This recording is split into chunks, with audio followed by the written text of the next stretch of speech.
Hello दोस्तों, good morning. स्वागत है एक बार फिर से आप सभी का एमजेटी एजुकेशन में। साथियों, आज है 9 सितंबर और आज की वीडियो में हम लोग बात करेंगे 9 सितंबर के करंट अफेयर की, लेकिन साथ ही साथ 8 सितंबर वाला भी कवर करेंगे क्योंकि कल वीडियो नहीं बनी थी, छुट्टी पर थे इसलिए वीडियो नहीं बनी थी। मैंने आपको बताया भी था टेलीग्राम पर, आप लोग टेलीग्राम चैनल को ज्वाइन करके रखिए क्योंकि वहीं पर मैं बता देता हूँ कि क्या होने वाला है, आने वाली है आज वीडियो कि नहीं आने वाली है, या फिर क्यों नहीं आने वाली है, कारण क्या है। ठीक है, जो जो लोग जुड़े थे उन लोग को पता था कि क्यों वीडियो नहीं बनी थी। चलिए, सबसे पहले हम लोग 7 सितंबर का रिवीजन करेंगे, फिर आज की तरफ बढ़ेंगे। 7 को हम लोग पढ़ा था अंतर्राष्ट्रीय गिद्ध जागरूकता दिवस, 6 सितंबर को मनाया गया।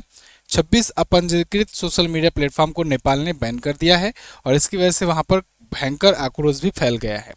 इसमें फेसबुक, व्हाट्सएप, यूट्यूब वगैरह सब शामिल हैं। मैं कल आपको इस पर एक वीडियो भी दिया था रात को, आप इसको देखिएगा क्योंकि उसमें वीडियो में मैंने पूरा डिटेल से पूरी वहाँ की कहानी बताया है कि क्या चल रहा है नेपाल में।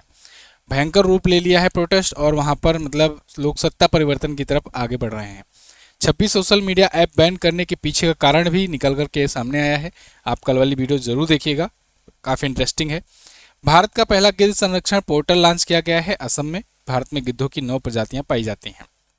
राजगीर बिहार में रॉयल भूटान बौद्ध मंदिर का उद्घाटन किया गया है। इसके अलावा अरुंधति रॉय का संस्मरण आया है Mother Mary comes to me नाम से।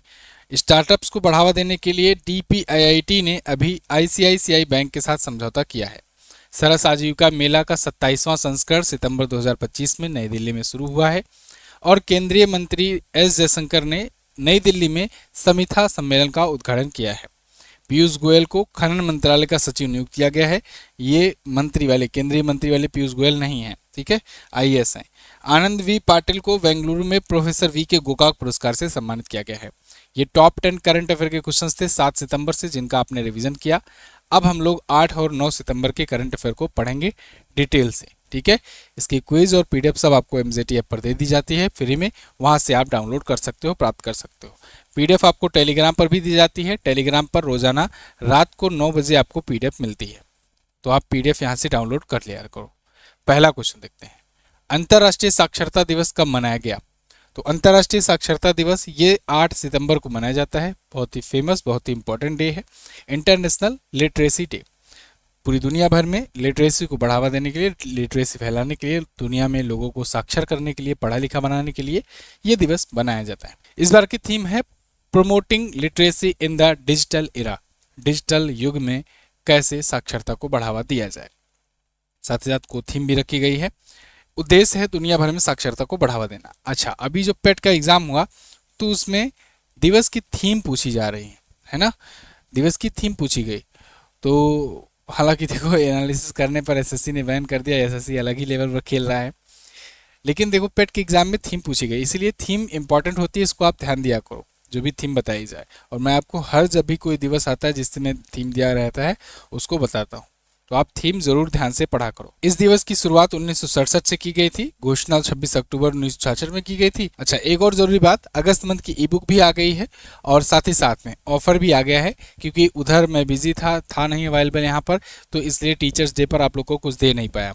तो इसलिए आपका 8, 9 और 10 3 दिन के लिए टीचर्स डे ऑफर दिया गया और इस ऑफर का लाभ आप उठा सकते हो। अभी भी जा करके आप गुरु कूपन कोड यूज करके हमारे जितने भी ई बुक्स हैं उस पर 50% का डिस्काउंट और जो हमारे कोर्सेज हैं उस पर 80% का डिस्काउंट प्राप्त कर सकते हो। वीडियो कोर्सेज पर ई बुक्स देखिए कुछ इस प्रकार से रेट लिस्ट है, अब इस प्रकार से प्राइस डाउन हो गया है, मतलब आधा हो गया है, और ये सिर्फ आज और कल के लिए है। और वीडियो कोर्सेज भी एक बार फिर से ये 249 वाला अवेल कर दिया गया है आपके लिए। जीएस सफलता बैच हो या फिर बाकी के जो बैच हो, इनको आप ले सकते हैं। ग्रुप डी का बैच आप ले सकते हो। ग्रुप डी का डेट अनाउंस हो गया है, आप जानते हो 17 नवंबर से एग्जाम आपका होने वाला है, तो आप इन बैचेस को ज्वाइन करके अपनी पढ़ाई को कंटिन्यू कर सकते हो एमजेटी ऐप के थ्रू। ठीक है, ये सारी चीज़ें आपको एमजेटी ऐप पर ही मिलेंगी। चलिए टॉपिक पर वापस आते हैं।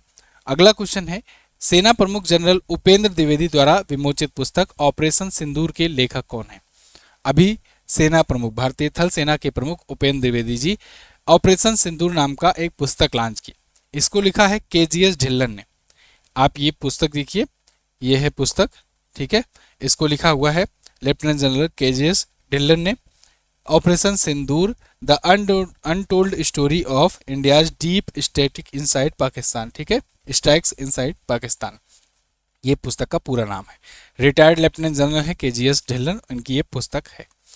ऑपरेशन सिंदूर पर बेस्ड है, जो अभी 7 मई को भारतीय सेनाओं ने चलाया था। यूएस ओपन 2025 में पुरुष एकल का खिताब किसने जीता? ये बहुत इंपॉर्टेंट क्वेश्चन है। यूएस ओपन भी संपन्न हो गया है। आप जानते हो साल भर में 4 ग्रैंड स्लैम होते हैं। सबसे पहले होता है ऑस्ट्रेलियन ओपन, फिर होता है आपका फ्रेंच ओपन, फिर होता है आपका विंबलडन ओपन, और फिर लास्ट में होता है आपका यूएस ओपन। तो ये यूएस ओपन भी अब संपन्न हो चुका है। यूएस ओपन को किसने जीता है? कार्लोस अल्कराज ने। कार्लोस अल्कराज इस साल का दूसरा ग्रैंड स्लैम जीत लिए हैं। कार्लोस अल्कराज ने जेनिक सिनर को हराया है।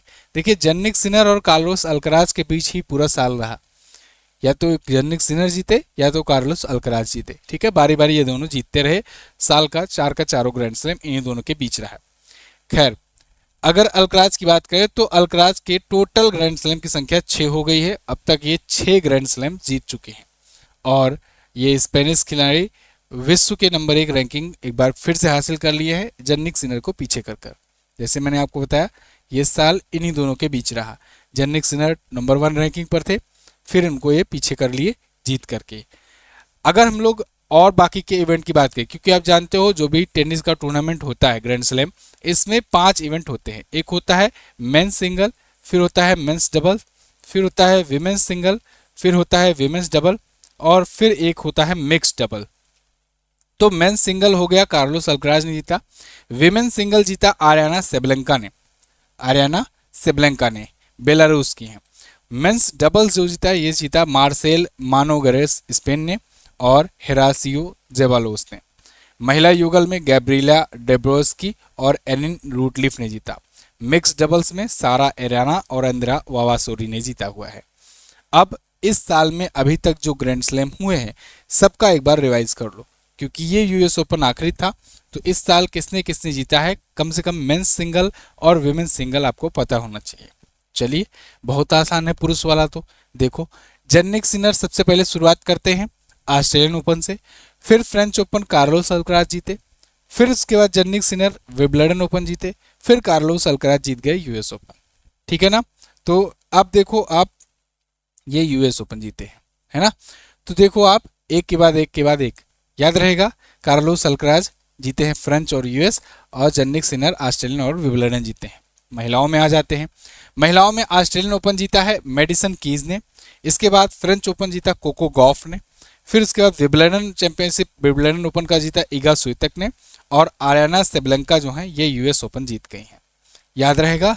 नहीं याद रहेगा तो याद कर लेना, बहुत इंपॉर्टेंट है।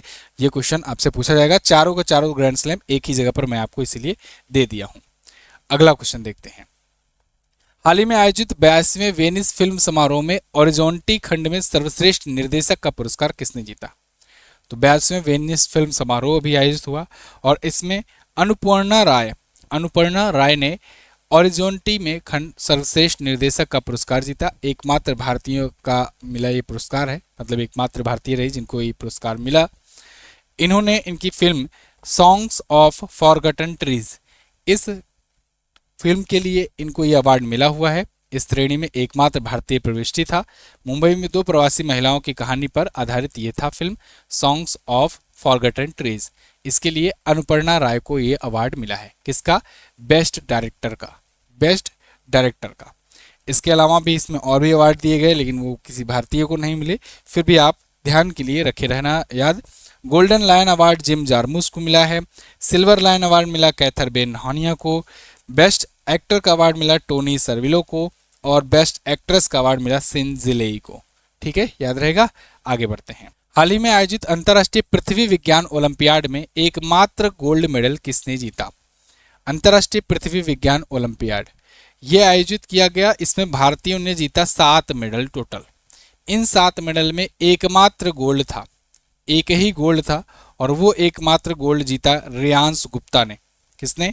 रेयांश गुप्ता ने। आप देखो, इंडिया ने देखिए 7 मेडल जीता। चाइना में ये आयोजित किया गया था। रेयांश गुप्ता इसमें गोल्ड जीते हैं, सिल्वर और आईजीएम पुरस्कार भी जीते हैं। चंद्रुवंश बैन 2 सिल्वर जीते हैं, 1 ब्रॉन्ज जीते हैं। अपरनिधि पांडे 1 सिल्वर, प्रियांशी घनघस ने 1 कांस्य जीता है। तो एकमात्र गोल्ड के साथ साथ 1 सिल्वर भी जीते हुए हैं। ठीक है ना?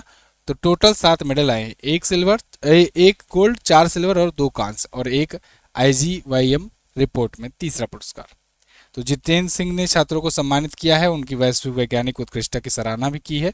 चीन में आयोजित किया गया था। अगला, हाल ही में अनुतिन चरनाविराकुल किस देश के नए प्रधानमंत्री बने हैं? अनुतिन चरनाविराकुल ये बने हैं थाईलैंड के नए प्रधानमंत्री। आपने देखा पिछले दिनों में सिनवात्रा के खिलाफ खूब पब्लिक गुस्सा हुई थी और सिनवात्रा थी, इनके खिलाफ खूब पब्लिक गुस्सा हुई थी और इनको इस्तीफा देना पड़ा था। क्यों पब्लिक गुस्सा हुई थी? मैंने आपको वीडियो बना करके बताया था कि थाईलैंड और कंबोडिया के बीच में जंग छिड़ गई थी और ये उनके, थाईलैंड की थी ये प्रधानमंत्री, ये कंबोडिया के राष्ट्रपति से उनसे बात कर रही थी और उनको बड़ा ही नरमी से बात कर रही थी और कह रही थी कि वो तो हमारी गलती है, चलो गलती से गोली चल गई, अब नहीं होगा, ऐसा है वैसा है। ये ऑडियो लीक हो गई, फिर जनता आ गई रोड पर और जनता प्रोटेस्ट करने लगी कि तुम प्रधानमंत्री के लायक ही नहीं हो। तो इसको सबको देखते हुए सिनवात्रा ने इस्तीफा दे दिया था। मैंने आपको बताया था थाईलैंड की प्रधानमंत्री ने दिया था इस्तीफा। अब थाईलैंड ने नया प्रधानमंत्री अपना नियुक्त किया है, अनुतिन चारनविराकुल को। ठीक है, इनका पूरा नाम है, ये थाईलैंड के हैं। जो पिछली प्रधानमंत्री थी उनका नाम था पेंतोगटान सिनवात्रा, ये पूरा नाम था, ये ध्यान रखना। ठीक है, तो उनको वहाँ की न्यायालय ने हटाया था। थाईलैंड की राजधानी बैंकॉक होती है, मुद्रा थाई बाहत होती है। अगर आप मैप में देखना चाहोगे तो ये रहा प्यारा भारत अपना। यहाँ से आप अगर इधर आओगे दक्षिण पूर्व में तो इधर आपको म्यांमार क्रॉस करोगे तो एक देश दिखेगा थाईलैंड, ये थाईलैंड है। और पिछले दिनों में थाईलैंड और कंबोडिया के बीच में ही ये भिड़ंत हुई थी। ठीक है, मंदिर को लेकर के मैंने इस पर वीडियो दी थी। आप थाईलैंड कंबोडिया वार MZT एजुकेशन लिखकर वीडियो सर्च कर सकते हैं और आपको वीडियो मिलेगी, आप वहाँ से देख सकते हैं। रूस के साथ चल रहे युद्ध के बाद की स्थिति को ध्यान में रखते हुए कितने देशों ने यूक्रेन को सुरक्षा गारंटी देने का संकल्प लिया है? तो अभी देखिए, युद्ध के बाद रसिया यूक्रेन का युद्ध चल ही रहा है, इसी बीच में यूरोप के देश इकट्ठा हो रहे हैं और ये यूरोप के देश इकट्ठा होकर के यूक्रेन की सिक्योरिटी के लिए गारंटी दे रहे हैं। टोटल ऐसे 26 देश सामने आए हैं और इन्होंने कहा है कि यूक्रेन की पूरी सिक्योरिटी की जिम्मेदारी हमारी रहेगी। अगर रूस जो है अटैक करता है तो यूक्रेन की सुरक्षा हम करेंगे।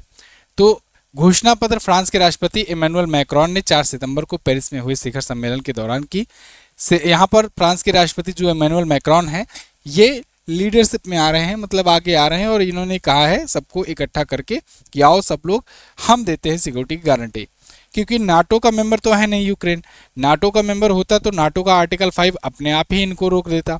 मतलब नाटो का यही रूल है ना, आर्टिकल 5 में ये कहता है कि अगर नाटो के किसी भी मेंबर पर अगर कोई अटैक करता है तो नाटो पूरे के पूरे उस पर, संगठन पर अपना अटैक मानेगा और फिर सब लोग मिल करके पूरी ताकत के साथ उस पर अटैक करेंगे। लेकिन नाटो में शामिल हो ही नहीं पाया यूक्रेन, इसी वजह से तो युद्ध हुआ। नाटो में यूक्रेन शामिल होना चाहता था, इसीलिए तो रसिया ने पहले ही अटैक कर दिया था और शामिल हो नहीं पाया। अब नाटो नहीं शामिल हो पाया है तो अब आगे बढ़ते बढ़ते अब यूरोप के बाकी देश आए हैं और एक ग्रुप बना करके ये कह रहे हैं कि चलो हम लोग मिल करके, अब देखो आप नाटो में है 32 देश, यहाँ पर है 26 देश, ये 26 देश मिल गए वैसे ही आकर के सामने और कह रहे हैं कि हम सिक्योरिटी की जिम्मेदारी देंगे। तो वैसे ही एक प्रकार से ये मिनी नाटो कह सकते हो आप, हो गया है। इस सिक्योरिटी गारंटी का उद्देश्य है यूक्रेन को दीर्घकालीन सुरक्षा कवच प्रदान करना, चाहे उसे नाटो की सदस्यता मिले या फिर ना मिले आगे आने वाले दिनों में। लेकिन ये यहाँ पर ध्यान रखने वाली बात होगी कि ये तो कागजों वाली बात हुई, सामने एक्चुअल में कौन आता है ये देखना होगा। इससे एक और चीज होगा, ये जो 26 देश आ रहे हैं एक साथ ना, इसमें एक और चीज हो रहा है, अगर आप ध्यान दो तो इसमें यूएस को किनारा किया जा रहा है। यूएसए जो है नाटो का आधिपत्य वाला है, मतलब नाटो में सबसे ज़्यादा फंडिंग करता है, इसलिए नाटो में दादागिरी दिखाता है। अब यहाँ पर 26 देश इकट्ठा हुए, कहे कि रहने दो, तुम केवल अपना धंधा करते हो, अपना हथियार बेचने के लिए काम करते हो नाटो का बहाना लेकर के। इसलिए यूएस को भी थोड़ा सा किनारे किया जा रहा है और कहा जा रहा है हम लोग सिक्योरिटी की गारंटी देंगे। यूक्रेन अल्टीमेटली यूरोप का ही तो हिस्सा है, कल को यूक्रेन ना छोड़ करके कोई और देश पर अटैक कर देगा रसिया, तो फिर क्या करेंगे? इसलिए हम लोग एक होकर के रहे, हम लोग यूएस पर क्यों डिपेंड रहे, ये कहना है यूरोप का। तो मतलब एक प्रकार से यूएसए को भी किनारे करने का भी ये प्लान है। हाल ही में किसको ब्रिटेन का उप प्रधानमंत्री बनाया गया? तो ब्रिटेन का उप प्रधानमंत्री बनाया गया है अभी हाल ही में किसे? डेविड लैमी को। डेविड लेमी ब्रिटेन के उप प्रधानमंत्री बनेंगे, अभी पिछले उप प्रधानमंत्री इस्तीफा दे दी हैं। कीर स्टारमर वहाँ के प्रधानमंत्री हैं। कीर स्टारमर ब्रिटेन के ऋषि सुनक के बाद बने थे प्रधानमंत्री, आपको पता होगा। यावेट कूपर जो है गृह सचिव के पद से हटा दिया गया है, अब विदेश राष्ट्रमंडल और विकास कार्यालय का कार्यभार संभालेंगे। और लेमी न्याय सचिव का पद भी संभालेंगे, साथ ही साथ में ये डेविड लेमी उप प्रधानमंत्री भी होंगे। शबाना महमूद न्याय मंत्रालय से पदोन्नत किया गया है और नए गृह सचिव के रूप में कार्यभार संभालेंगे। तो मतलब कैबिनेट में एक बड़ा चेंजेस किया गया है। ब्रिटेन की राजधानी लंदन होती है, पाउंड स्टर्लिंग यहाँ की मुद्रा होती है। ठीक है, अभी देखो एंजेला रेनर जो हैं ये इस्तीफा दिया था, पिछली जो उप प्रधानमंत्री थी। किस राज्य के वीओसी बंदरगाह पर भारत की पहली बंदरगाह आधारित हरित हाइड्रोजन परियोजना का उद्घाटन किया गया? तो ये उद्घाटन किया गया है तमिलनाडु में। तमिलनाडु के वीओसी बंदरगाह पर भारत की पहली बंदरगाह आधारित हरित हाइड्रोजन परियोजना का उद्घाटन किया गया। अच्छा, जो मैं ये आर्टिकल दिखाता हूँ ना, ये भी ध्यान से देखा करो।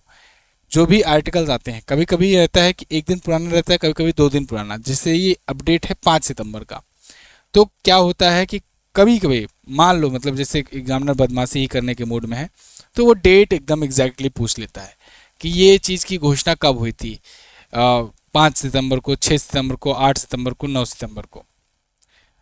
अब पूछना ये गलत नहीं है, ऐसा नहीं है कि ये क्वेश्चन पूछना सही नहीं है या गलत, लेकिन सही है तब जब ये बहुत बड़ा क्वेश्चन रहे। जैसे जैसे ये पूछ लिया जाए जीएसटी किस तारीख को लागू हुआ, जैसे नोटबंदी किस डेट को हुई, तब आप बताओगे 8 नवंबर को, है ना, 2016 को, या 1 जुलाई को 2017 को जीएसटी लागू हुआ। तब ये बताओ तो समझ में आता है, डेट वो याद रहे, स्टूडेंट याद करें। लेकिन अब आप बता दो कि तमिलनाडु के वीओसी बंदरगाह पर भारत पहली बंदरगाह हरित हाइड्रोजन पायलट परियोजना किस दिन शुरू की, तो ये तो बदमाशी हुई सीधी सीधी। लेकिन अब हमारा काम है बताना। जैसे कल एक कोई स्टूडेंट था, वो कर रहा था चैट इस पर कि ये वाला आपने नहीं बताया, ये है वो है, डेट नहीं बताया, तो आपको यहाँ पर बताया गया था, बीच एक्सप्लेनेशन में दिया गया था डेट। इसीलिए कहता हूँ वन लाइनर के भरोसे ना रहो। अच्छा, उनका ये तर्क था कि हम तो मंथली देखते हैं, हमें नहीं मिला वो क्वेश्चन। भाई आप सिर्फ मंथली देखते हो, मंथली में 150 क्वेश्चन रहते हैं। डेली करंट अफेयर देखो, इसमें 300 क्वेश्चन रहते हैं। तो 300 क्वेश्चन के जरिए मैं पूरा पूरा कवर करा देता हूँ, लेकिन इसमें से मोस्ट इंपॉर्टेंट मैं छांट करके 150 क्वेश्चन में लगभग 120 से 130 से या 150 क्वेश्चन तक मंथली में कवर कराता हूँ। तो अब ऐसा तो है नहीं कि जब 150 क्वेश्चन 300 क्वेश्चन का लाया जा रहा है तो कुछ ना कुछ छूट ही रहा है। तो उनमें से अगर पूछ लिया गया तो उसमें हमारी क्या गलती है? अब गलती आपकी है, या तो आप रेगुलर हो जाओ, डेली करंट अफेयर पढ़ो, या तो आप ई बुक से पूरा कंप्लीट करो। मंथली करंट अफेयर में 150 क्वेश्चन पढ़ाया जाता है, तो मेरे हिसाब से मोस्ट इंपॉर्टेंट होता है। ठीक है, लेकिन फिर भी आजकल के एग्जाम पैटर्न के अनुसार आपको सब कुछ कवर करके चलना चाहिए। खैर, यहाँ पर हम लोग आते हैं इस क्वेश्चन पर, इसका एक्सप्लेनेशन देख लेते हैं। सर्बानंद सोनोवाल जो कि केंद्रीय मंत्री हैं बंदरगाह और जहाजरानी मंत्रालय के, इन्होंने तमिलनाडु के वीओसी बंदरगाह पर भारत की पहली बंदरगाह आधारित हरित हाइड्रोजन पायलट परियोजना शुरू की है। ये एक हरित मेथेनॉल बंकरिंग सुविधा का आधारशिला यहाँ पर रखा गया है। 150 करोड़ से अधिक की परियोजनाओं में सौर, पवन, मल्टी कार्गो बर्थ, सड़क और समुद्री विरासत संग्रहालय बनाए जाएंगे। ठीक है, ये स्वतंत्रता सेनानी वीओ चिदम्बरान को उनकी 154वीं जयंती पर श्रद्धांजलि के रूप में किया गया है, तमिलनाडु के तूतीकोरिन में। अगला, हाल ही में आयोजित इटालियन ग्रैंड प्रिक्स का खिताब किसने जीता? तो फाइनली इस साल का ग्रैंड प्रिक्स कोई एक जीत चुके हैं, मैक्स वर्स्टैपेन। F1 रेस होता है फार्मूला 1 का। मैक्स वर्स्टैपेन पिछले साल तो खूब जीते थे, उसके भी पिछले साल खूब जीते थे। इस साल इनका मतलब बहुत ही खराब प्रदर्शन रहा, नए नए खिलाड़ी आ रहे थे आगे, लेकिन Max Verstappen finally Italian Grand Prix जीत चुके हैं। इटालियन ग्रैंड प्रिक्स में सेकंड पर रहे लैंडो नॉरिस, थर्ड पर रहे ऑस्कर पियास्त्री। ठीक है, मैक्स वर्स्टैपेन आप जानते हो रेडबुल के ये खिलाड़ी हैं और इनकी इस सीजन की तीसरी जीत थी। ठीक है, और 9 रेस से चली आ रही जीत का सिलसिला ये खत्म किए हैं, हार का सिलसिला, जीत का नहीं। पिछली 9 बार से ये हार रहे थे। इटालियन ग्रैंड प्री अब जीत चुके हैं। अगला क्वेश्चन है, हाल ही में किस देश के प्रधानमंत्री शिगेरू इशिबा ने इस्तीफा दे दिया? तो देखिए अभी शिगेरू इशिबा भी इस्तीफा दे दिए। जापान के प्रधानमंत्री हैं शिगेरू इशिबा और इन्होंने इस्तीफा दे दिया। भाई कुछ दिन पहले ही प्राइम मिनिस्टर मोदी इनसे मिलकर के आए थे, कुछ दिन पहले ही। डोनाल्ड ट्रंप ने जापान पर खूब ज़्यादा टैरिफ लगाया, 15% का ही लगाया, लेकिन खूब ज़्यादा इसलिए माना जाएगा कारण यह है कि जापान में ये 15% भी बहुत ज़्यादा इफेक्टिव है। दूसरी बात ये भी देखने को मिली कि जापान की जनता जो है ना, जापान का जो गवर्नमेंट है वो बहुत ज़्यादा रिस्पॉन्सिबल है। आप देखते हो जनता के प्रति बहुत ज़्यादा वो लोग, वहाँ की चाहे कंपनियाँ हों, चाहे कि वहाँ की कोई इंडस्ट्री हो, वो बहुत ज़्यादा रिस्पॉन्सिबल होते हैं।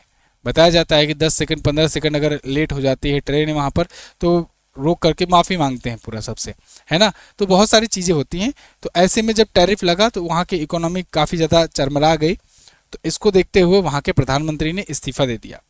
प्रधानमंत्री का नाम है शिगेरू इशिबा। 11 महीने का इनका कार्यकाल रहा और इन्होंने इस्तीफा दे दिया है। ठीक है। जापान की राजधानी टोक्यो होती है, मुद्रा यहाँ की येन है।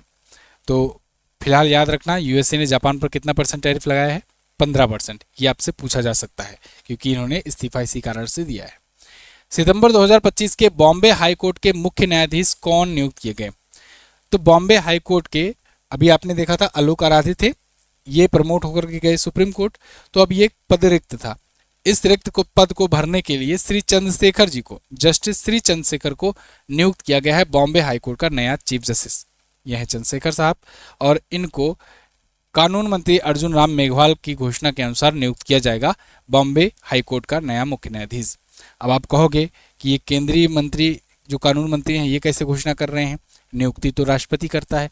बिल्कुल सही, नियुक्ति करता है राष्ट्रपति, लेकिन जो लिस्ट है एक प्रकार से वो कानून मंत्री के द्वारा ही भेजी जाती है डिस्कशन करके। और इसके अलावा जो पुराने मुख्य न्यायाधीश होते हैं वो कोलेजियम को सजेस्ट करते हैं नाम। बड़ा प्रोसेस होता है।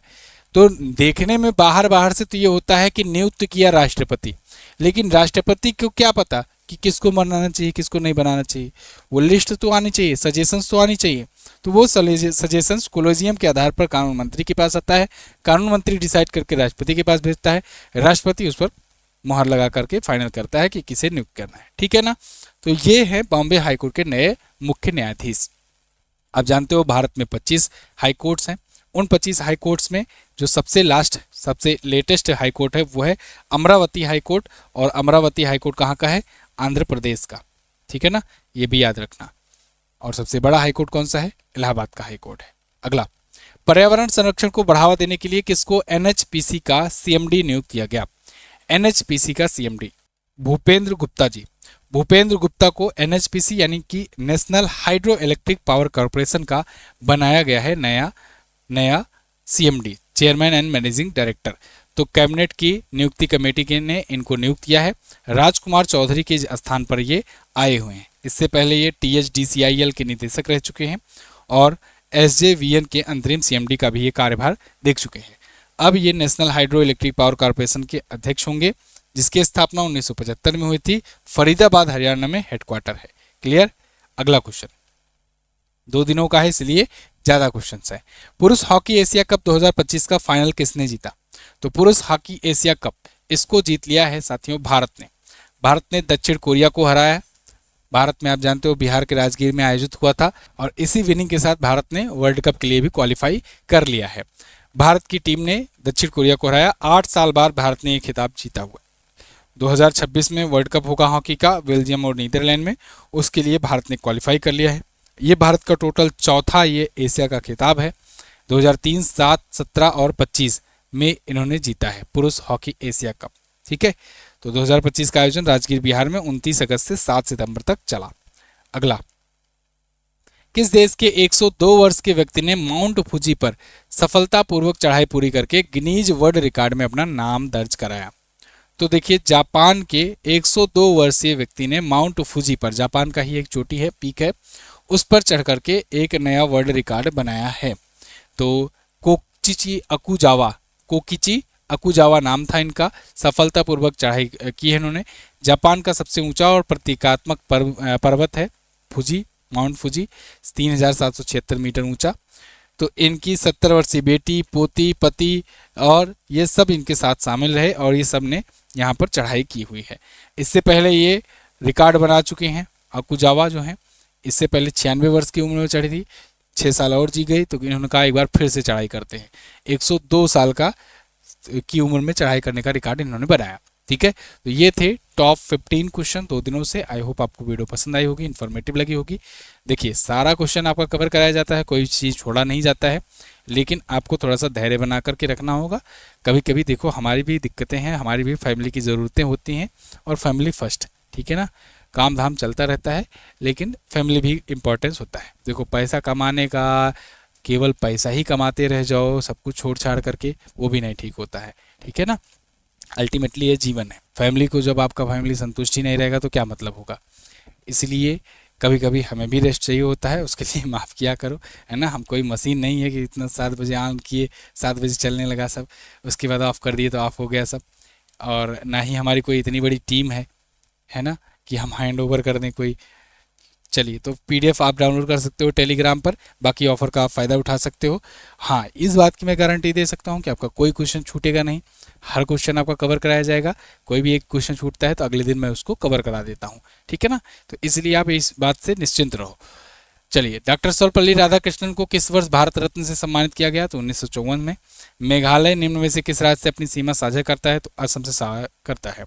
आज आपको क्या बताना है कि आईसीआईसीआई बैंक का मुख्यालय भारत में कहाँ स्थित है। साथ ही साथ कौन सा संगठन ज्ञानपीठ पुरस्कार प्रदान करता है। दोनों क्वेश्चंस के बारे में आपको जो भी पता हो डिटेल से जरूर आंसर करना। थैंक यू सो मच यहाँ तक वीडियो देखने के लिए। मैं मिलूंगा आपसे अगली वीडियो में, तब तक के लिए नमस्कार, जय हिंद, वंदे मातरम।